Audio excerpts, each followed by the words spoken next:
Welcome to the Celebration of You. I'm your host, Holly Dowling. I'm thrilled to share with you incredible people from all over the world who are living and leading extraordinary lives. From overcoming immense adversity to discovering the secret sauce to leading with courage and grace. Their stories are going to bring you hope and inspiration. Now, let the stories begin. What an amazing time of year to be so grateful and to be in such a place of not just gratitude, but overwhelming thanksgiving for all that we have in our life. But today is so mirrors one of the greatest gifts that I believe God's given me. And for the last decade, I've had the joy, the privilege, and the honor of not only getting to know this brilliant and amazing woman that you're about to meet, but I've gotten to understand her and learn about her brilliance globally, but most importantly, the amazing person, friend, and colleague she has become. So Donna Brighton, I love you. Thank you for being here. Thanks, Holly. I'm so excited, and I couldn't think of a better way to spend this time. It is amazing. It's like, and we always love to powwow, and we always start off conversations or think about things, Donna, that I would love for the world to hear a little nugget of, which is we kind of have this common denominator that we choose to come from a place of gratitude. We know we're very blessed, but we've both been through a lot of stuff, and it's probably given us that perspective on life, which, my friend, you have an extraordinary story and you're doing extraordinary things in this world. So I'm excited to highlight you and celebrate you. Thanks, Holly. You're welcome. Oh, well, where do we start? Okay. I was thinking about this, Donna, and I'm like, okay, where do we start? You know what I want to start with is, so let me just give everybody a little nugget just to keep you hanging, because you're about to learn so much about this amazing woman. And just to give you a quick overview of Donna, she's a world-class expert in organizational culture and change. She advises CEOs and directors and executive teams around the world. She has her master's. She has been working with clients globally. She's been consulting for close to 25 years. You are the president of the Association of Change Management Professionals.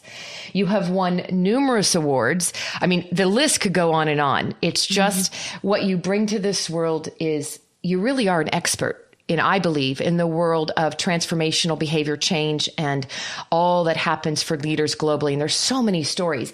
But what I would love to start with is why this, Donna? What's the passion behind this? Tell us a little bit about why this avenue is your passion.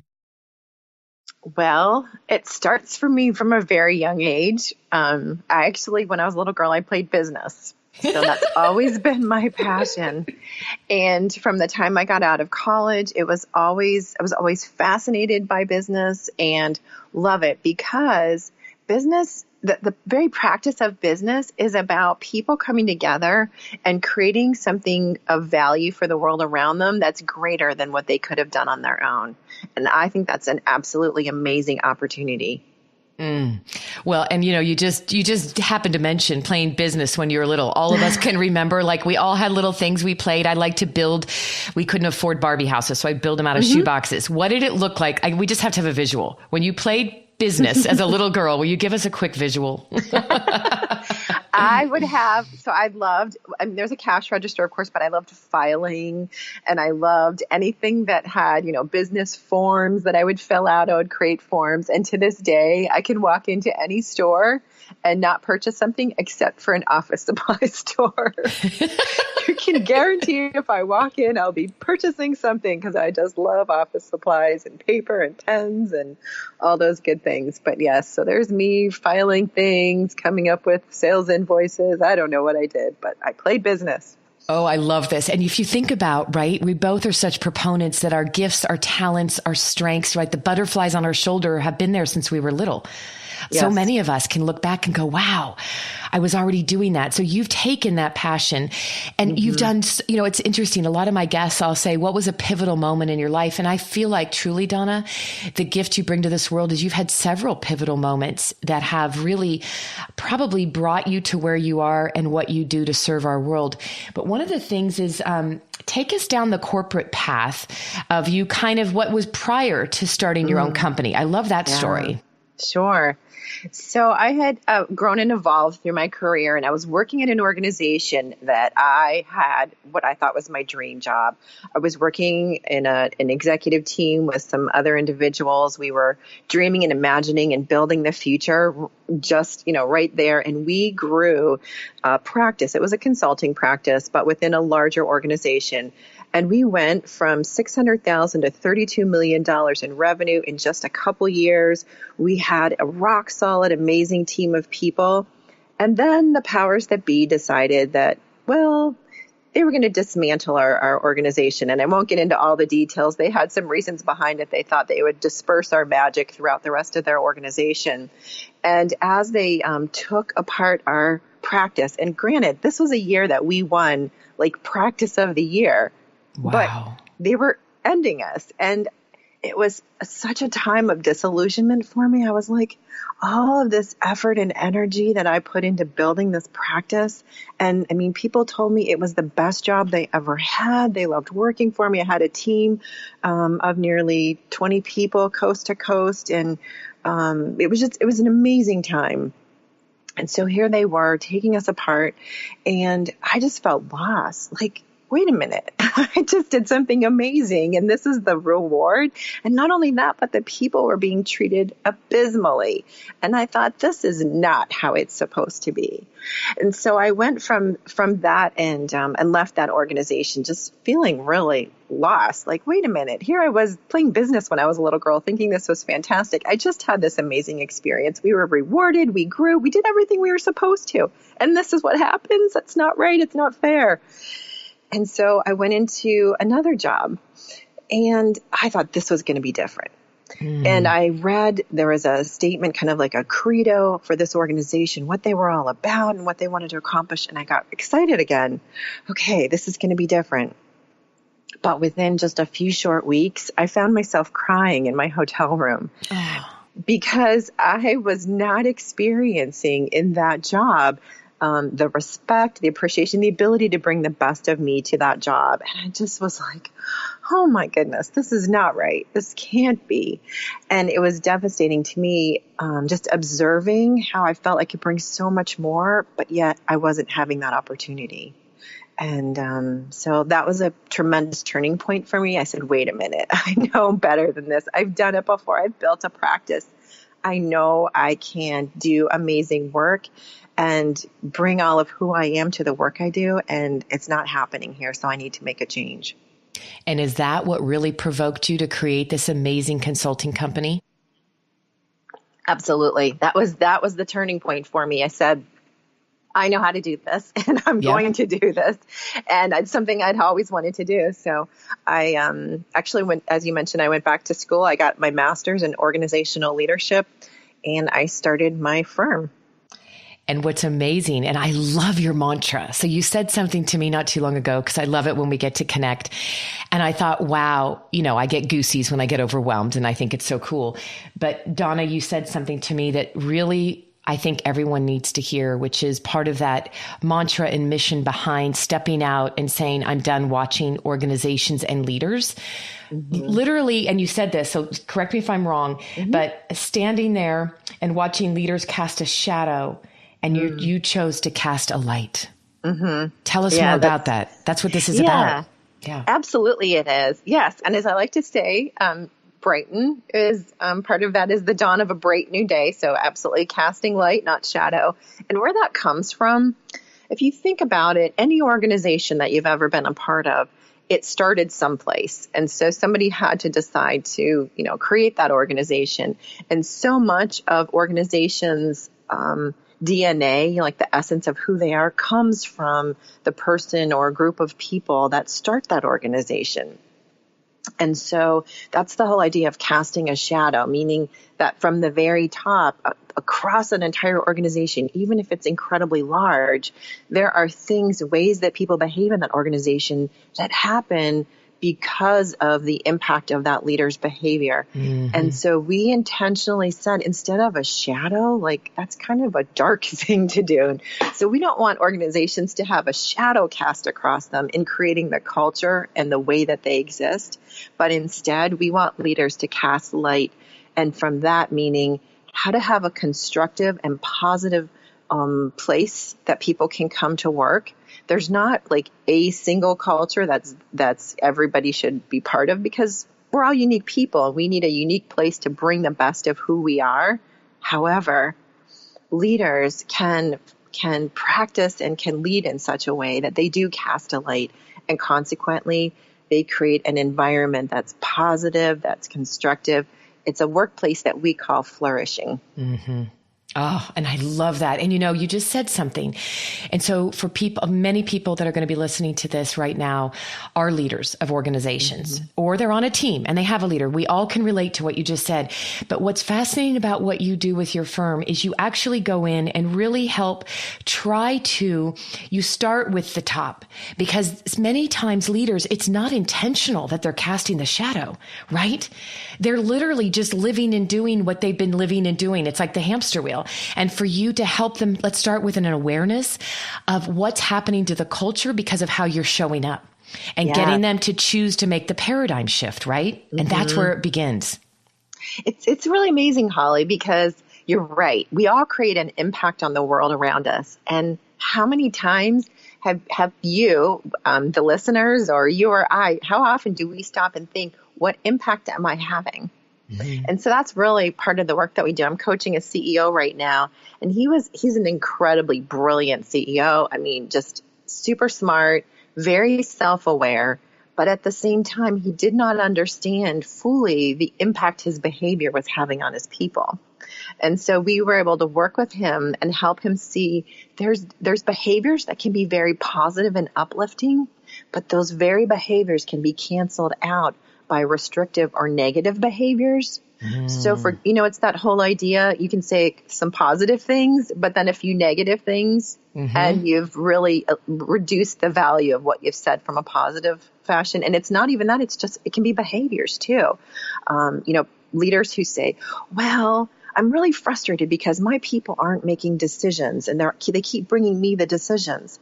And then I say, well, are you making the decisions? Because if you're enabling them by always responding and making the decision for them, you're reinforcing the very behavior that you say you don't want to happen.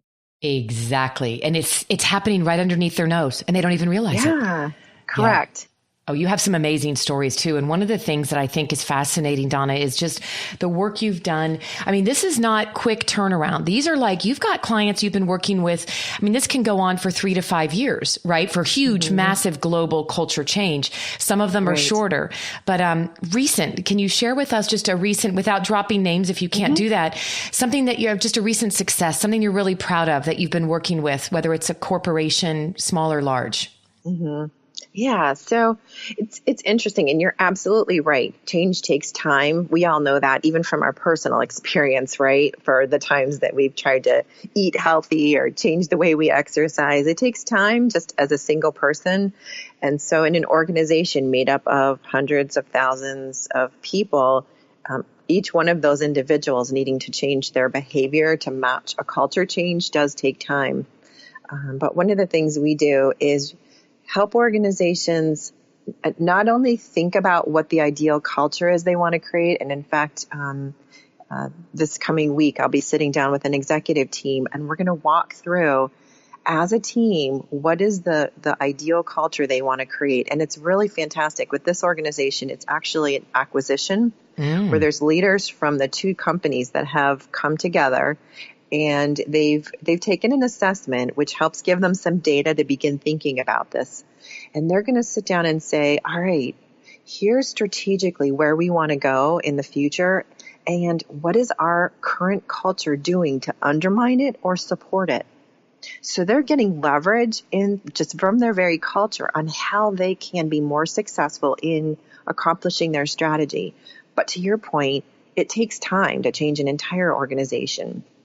So what they're doing is not only just defining for the organization what they want that culture to look like in the future to support their strategy, they're then selecting a specific initiative, something that is so big and so important in the context of their strategy. And we're going to work on that particular initiative to apply the behavior changes so that what happens is through shared understanding, mutual learning that takes place in applying those behaviors on that new initiative, they begin to see the benefit, and then that starts expanding through the organization. Because one of the challenges people have, leaders get excited and they're like, yeah, let's make the whole organization change.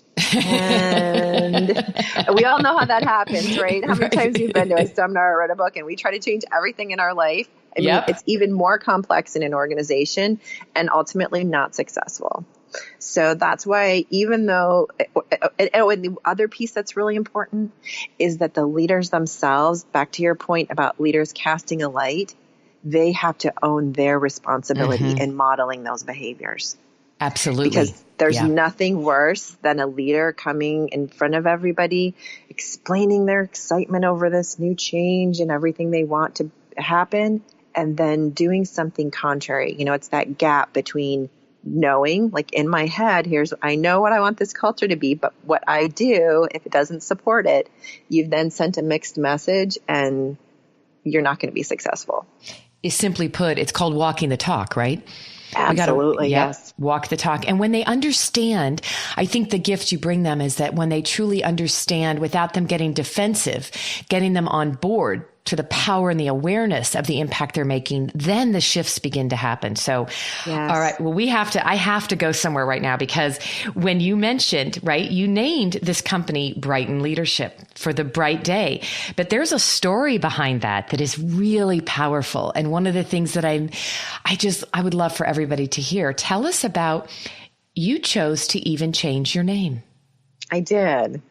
So this is my story of becoming Brighton. Yeah. I love it. During that transition, the pivotal moment you asked me about, Holly, where I was saying, oh my goodness, I'm not fitting in this corporate world anymore, and I see a better way, and I need to start this company. That was my decision. But I also had a little dilemma, because at that moment I was going through a divorce, and I recognized that the person that I was at that point in time was not the person I used to be. And I felt that by taking my maiden name, that would not be an appropriate reflection of who I was. And of course, I didn't want to keep my married name because I was going through the divorce. So I said, I need a new name. And I was very intentional about there was something about the way that you talk about things, the language that you use that makes a big difference. So I was explaining to friends. My family thought I was crazy, of course. And it was kind of funny. I had my family say, well, you should have a naming contest. Naming contest. And then I think my mom was saying, well, okay, I get you want to change your name, but you really should keep a family name. So I had some really interesting choices. I had some names such as Kirsting, Bearhalter, and of course, my personal favorite, Dilla. Donna Dilla, porn star. Can you just see it? Yes, I can. So totally not appropriate as I was changing my name and creating my company. So I'm explaining this to a friend of mine as we're driving from Cleveland back to Pittsburgh, where I lived at the time, and saying I need a new name, but I'm not sure what it should be. And I mean, who renames themselves, right? There's no guidebook for this. So as I'm explaining this, we're passing the sign for Brighton, Pennsylvania. And he said to me, why not Donna Brighton? Oh. And I said, why not? I think it's fantastic. So that is how I became Brighton. And for me, it connects to so many things in terms of living intentionally. And that was part of, I was intentional about moving into this new chapter in my life, and intentional about picking a name that really represented that. And it's been fantastic. You know what I love about that, Donna? To me, you set and such a strong example of the courage and grace, but truly to define your own identity. You owned it. You said, I'm going to define my identity. And I think I really want people to hear this, and I feel like women probably more than men struggled with this. I'm not saying that it's a gender bias at all, but I do feel that for some odd reason, we don't give ourselves permission to say, why not? Why carry baggage around? Why live under an identity that's not flourishing to you? So this doesn't mean that everybody needs to go file a new name, but I have known people over the years that have done this and become a whole new person because you chose to do something to define your own identity. And I just love that story because it has there's so many messages in there, right? And then that precluded to becoming Brighton Leadership, your firm. Exactly. But the thing is, to your point, Holly, I love the idea of people being really intentional about their identity. And so we don't need to have everyone change their names, but people do need to think about how do I talk about myself? What are the words that I use in relationship to myself? Are you talking positively and being kind to yourself? Or are you using unhealthy, unhappy words for yourself? And so whether or not people change their name, absolutely everybody can reflect on how they talk about themselves and what they might want to change. And that's why, there's so much around whether it's mantras or positive thinking statements that people use. All of those things are very important for the reason that it helps you change the way you talk about yourself. And that's, for me, as you said, it was an intentional way of redefining my identity. And it really does shift the way I think about who I am.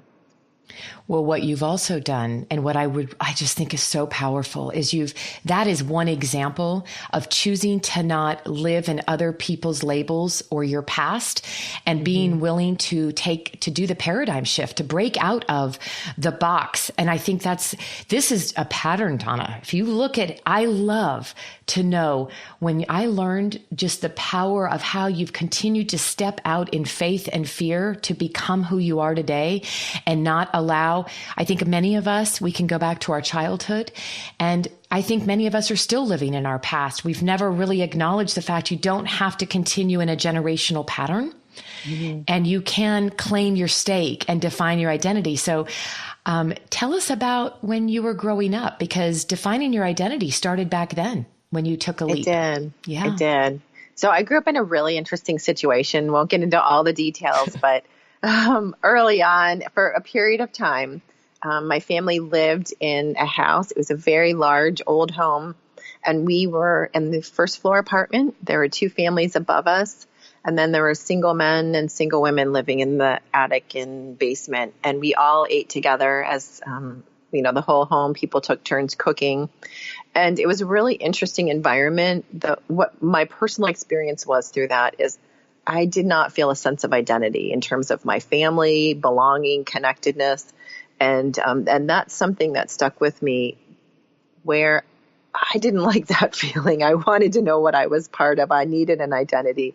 So that's, my name change very much played into that. But another piece of that was also finding my voice. Who was I in that context? And that's really carried with me through all these years as, paying attention to people and their best and highest way of working, working according to their strengths, understanding who they are. But my passion is around helping leaders find their leadership voice. Because when you move from a place where you've been excellent at delivering on whatever it is that you do as an individual contributor, and you move into a role as a manager and then eventually as a leader, that requires some mental shifting. Because instead of doing things yourself, you're getting things done through other people. And that's a big shift. And through that transition, if you don't find your leadership voice, you'll be using other people's leadership voices, or, reading books, or, all these other things that may not be congruent with who you are and how you need to show up. And so I've lived that experience in my life, and I'm dedicated to helping leaders not experience that, but in fact find their voice and how they can show up and be the best leader possible. Because you know what? If you look across all the leadership literature, there is not a single definition of leadership that everybody's agreed upon.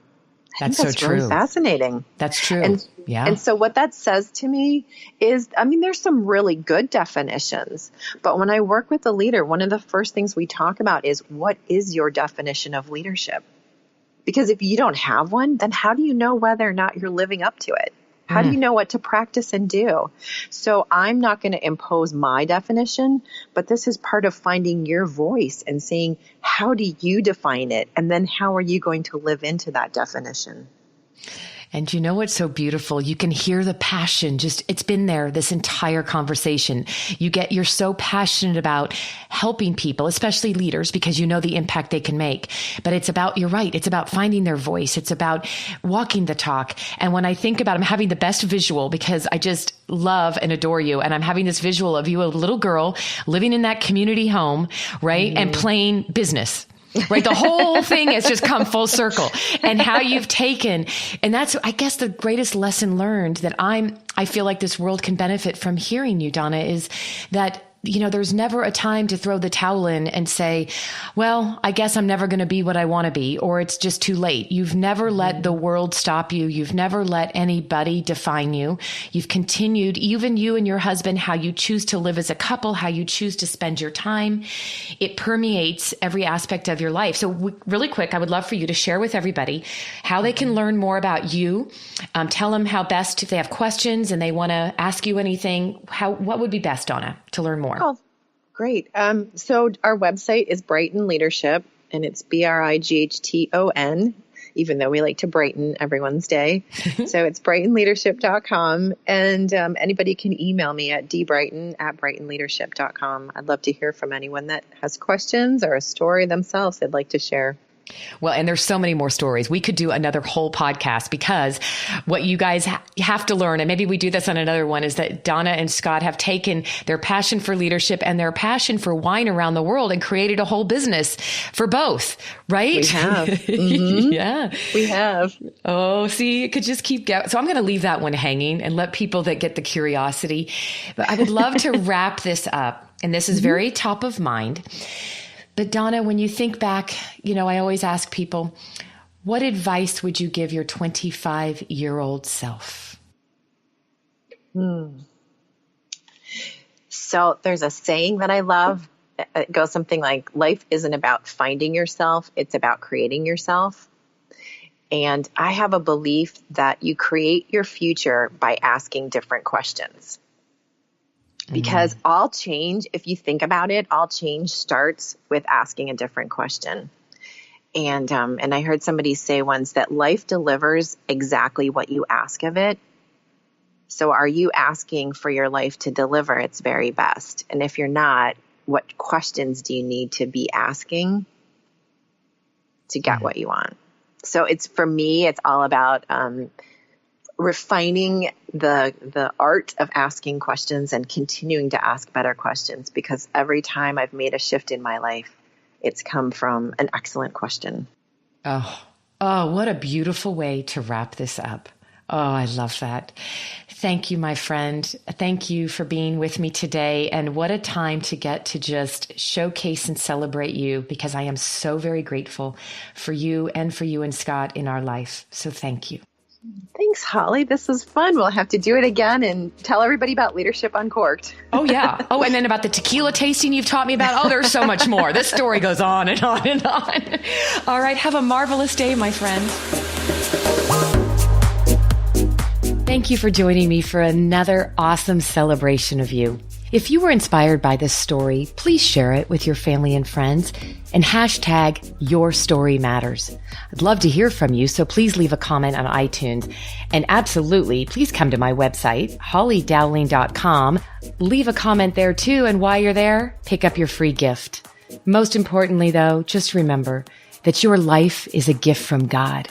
What you do with it is your gift back.